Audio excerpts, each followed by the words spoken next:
Bismillahirrahmanirrahim. Assalamu alaikum, my dear students. How are you all? I hope you all are fine and staying safe at your home. This is me, your biology teacher. Welcome to online lecture. Dear students, in today's class we discuss unit number 4, which is about cells and tissues. Students, in previous class we discussed about microscope, microscopy, types of microscope, as well as about cell theory. In today's class we discuss a few topics of unit number 4. The topic that we are going to discuss in our today class is about subcellular particles. First of all, we discuss about subcellular particles. Students, before discussing about subcellular particles, it is very important that we know about what is subcellular particles. One thing, remember that the other name of subcellular particles is acellular particles. Mean आपके पास जो other name is acellular particles or subcellular particles, also known as acellular particles. Now, what are subcellular particles or what are acellular particles? Acellular or subparticles are those particles that are not made up of cells or divided into cells. So basically the particles that are not made up of cells is known as subcellular particles, or it is known as acellular particles. According to the first principle of the cell theory, all organisms are composed of one or more cells. According to the first point of cell theory, that each and every living organisms are composed of one or more cells. Mean either they are unicellular, their body is composed from one cells, or either they are multicellular, their body is composed of two or more than two cells. So according to the first principle of cell theory, each and every living organisms are composed of one or more cells. Viruses, prions and viroids are not composed of cells. Dear students, if you remember in grade 8 in bio unit number 3, which is about biodiversity, in which you learn about viruses, prions and viroids. These are basically subcellular particles. Viruses, prions and viroids are subcellular particles. They are not composed of cells. Means their body is not composed of cells. Viruses is basically a submicroscopic infectious agent. Mean viruses can be seen under the microscope, that only replicates, that only divide inside the living cells. Mean बच्चे आपके पास viruses required a living host, either human, either plants or either animals, for division. Whenever a living host is available for virus, so virus start replication. Viruses having the ability that it divides only inside the living host cell, as well as viruses cause diseases in living host cell. It cause diseases in humans, it cause diseases in animals, plants, as well as in microorganisms. While prions is a types of proteins, prion is a subcellular particles. It is a infectious proteins that cause diseases in humans as well as in animals. While viroids are subcellular particles that are infectious pathogens, and it is composed of single stranded RNA. Viroids is made up of RNA, while prions is made up of proteins. These three are basically the examples of subcellular particles or acellular particles, and their body is not composed of cells. Their body is made up of proteins, RNA, etc. They show some characteristics of living organisms. If you remember, if you recall your grade 8 information about viruses, that viruses is basically exist in the borderline of living and non-living organisms. mean viruses contain the characteristics features of living as well as non-living organism. They show some characteristic of living organisms. Now the examples of characteristic through which you can say that virus is a living organism, they can increase in number because viruses having the ability that it can divide. viruses having ability that it can divide mean whenever बच्चे आपके पास viruses को living host available होगा, so it start division, and through division it increase their number. As well as the viruses having the ability, prions and virids having the ability that it can transmit their characters to other generations, mean that their characteristic that they are composed of DNA, RNA, protein, they are not composed of cells, they having the ability that it cause diseases in human. These characteristics that can transfer from one generation to the other generation. And you know very well that the division is basically a characteristic feature of a living organism. So due to division, due to increase in number, we can see that viruses is a living organisms. So viruses, prions and virids are basically subcellular particles, and their body is not composed of cells. They are basically made up of DNA, RNA or protein, and they basically cause diseases in humans, plants, animals as well as in microorganisms. And remember that the other name of subcellular particles is acellular particles. Next topic is about cellular structures and functions. One thing remember that the main difference in between of cellular and acellular structure is that about cells, that acellular is not made up of cells while the cellular organism is made up of cells. So there are variation among the cells on the basis of their functions, because each and every cells having the ability that it perform the different functions. For example, bache, if you look towards the functions of eye, so the eye cells perform another function which is about vision.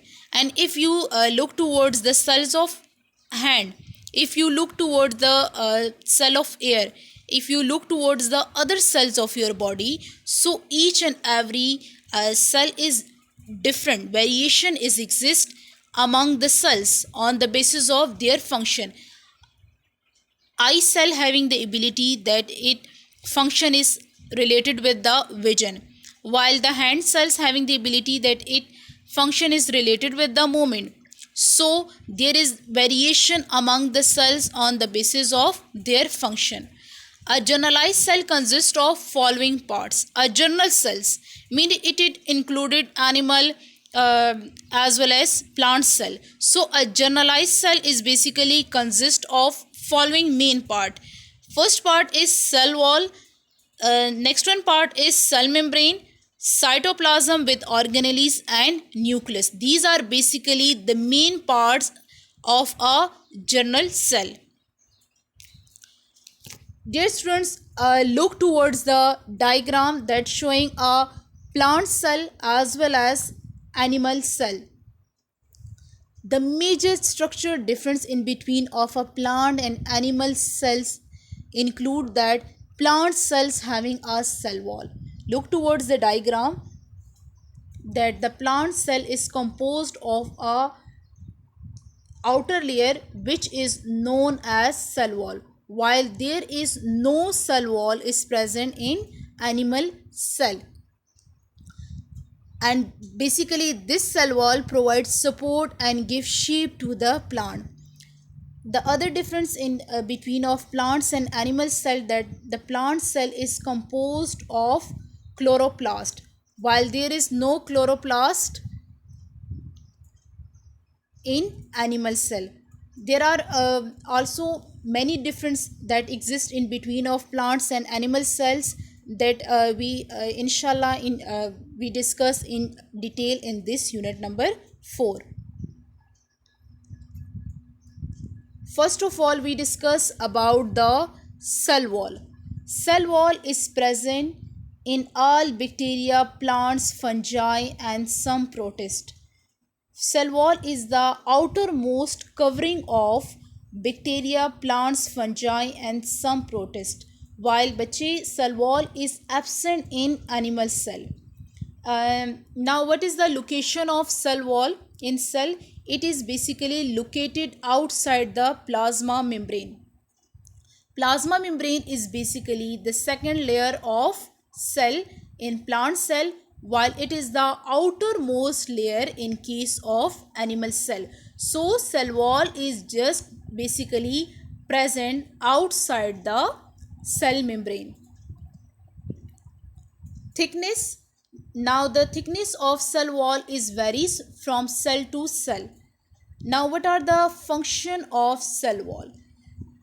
Cell wall provides shape, strength, protection and support to the inner living matter protoplasm of the cell. Cell wall, basically this outer layer of cell wall provides support, strength to the inner layer of protoplasm. It basically provides support to the inner layer of cytoplasm or protoplasm.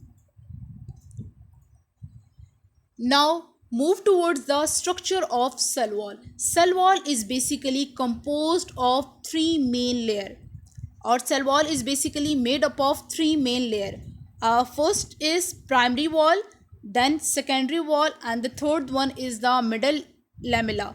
Look towards the diagram that's showing the middle lamella, primary wall as well as secondary wall. So basically cell wall is composed of three main layers, or basically cell wall is divided into three main layers: primary wall, secondary wall or middle lamella. First of all, we discuss about the primary wall. Primary wall is the outer layer of plant cell is known as primary wall.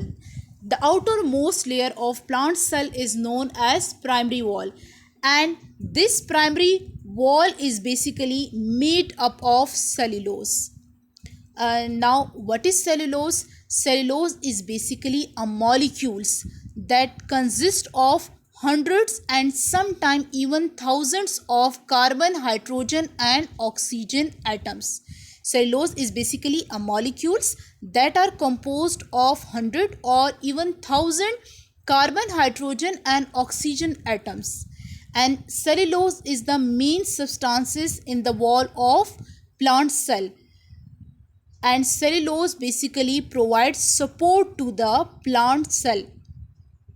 So the primary wall is composed of cellulose, and the cellulose is made up of carbon, hydrogen and oxygen atom.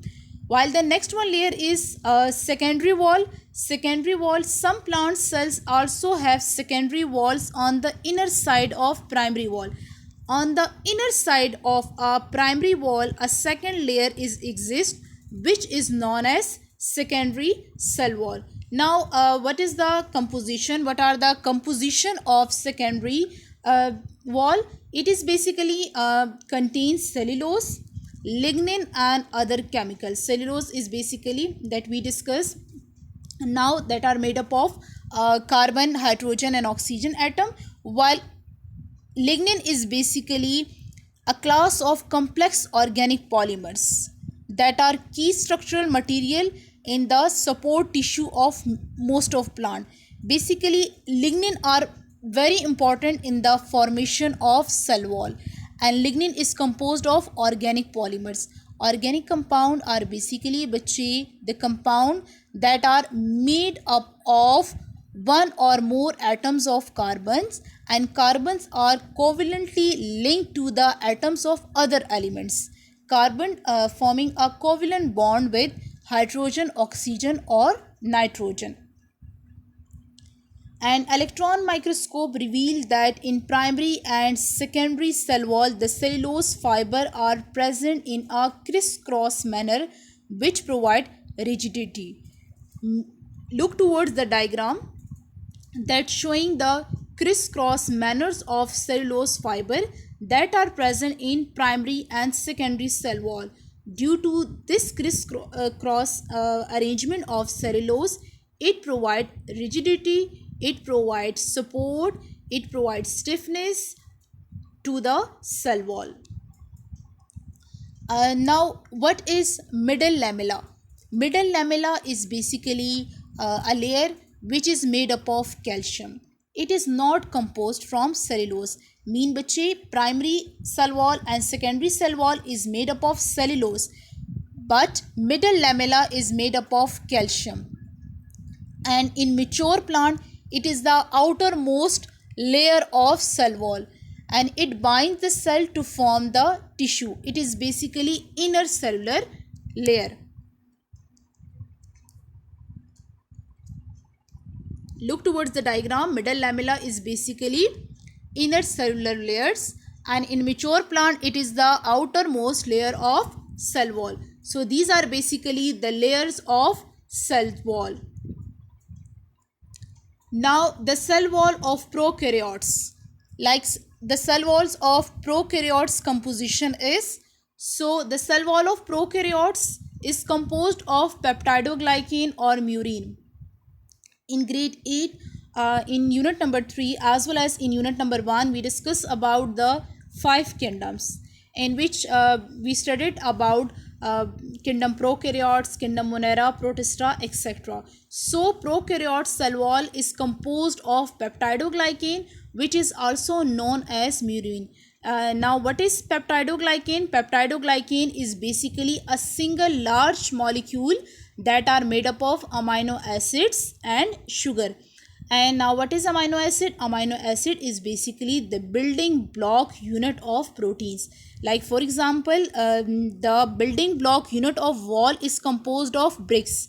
The building block unit of living body is composed from cells. Same like the building block unit of proteins is amino acid. So amino acid and sugar combine and it form a large molecule which is known as peptidoglycan, and the cell wall of prokaryote is made up of peptidoglycan. Now the cell wall of fungi, what are the composition of cell wall of fungi? Cell wall of fungi is made up of chitin. Cell wall of fungi is made up of chitin.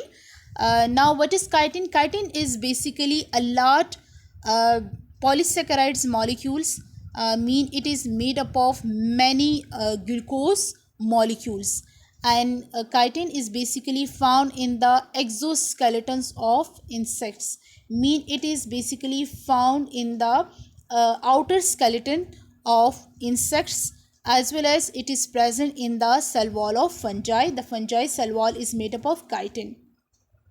Cell wall of protists. So the protist cell wall is made up of variety of chemicals. It is composed of cellulose. So the prokaryote cell wall is composed of peptidoglycan, while the fungi cell wall is made up of chitin, and the protista cell wall is composed of cellulose. So this is all about our today lecture. Hope you understand it. If there is any question you can ask, you can contact with us. Learn it properly. See you inshallah in next class. Till take care. Allah Hafiz.